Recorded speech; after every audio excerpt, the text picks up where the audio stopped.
da ni eisiau byw yn Gymraeg. Os dyn nhw ddim yn gweithredu, da ni'n mynd i fod nôl yma. I Morrisons, mae rwan mae angen iddyn nhw ymddiheuro.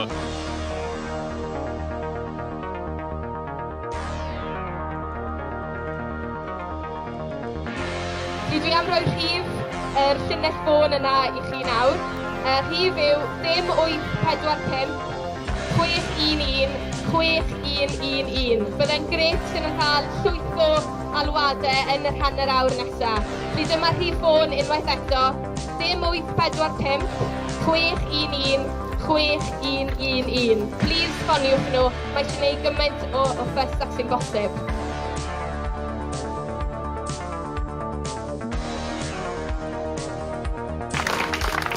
Pnawn da, a diolch yn fawr i bob un ohonoch chi am ddod yma ar Gyrbyd. Mae'n wych bod yna gymaint o bobl wedi troi lan. Mae yn dangos cryfder y teimlad, achos wrth gwrs mae'r stori fe wedi cyffwrdd efo pannoedd, os nad miloedd o bobl erbyn hyn.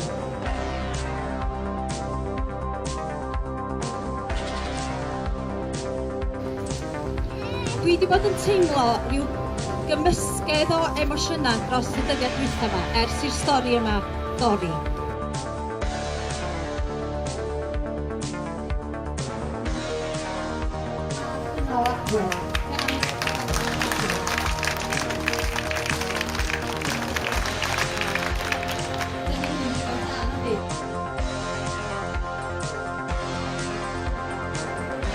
Felly, mae hwn yn achos pwysig iawn. Mae hefyd yn rhan o frwydr dros yn hawliau ni i ddefnyddio'r Gymraeg, ond da ni eisiau byw yn Gymraeg, ac os dydy Morrisons ac a'r gwleidyddion yr pobl sydd efo grym i sicrhau bod yr achos fel hwn ddim yn digwydd eto, os dyn nhw ddim yn gweithredu, da ni'n mynd i fod nôl yma, a da ni yn fodlon gweithredu yn erbyn cwmnïau fel Morrisons os oes angen. Da ni yn fodlon gweithredu yn erbyn Llywodraeth Cymru os oes angen, os dyn nhw ddim yn dangos yr arweiniad hwnnw. Felly, diolch yn fawr.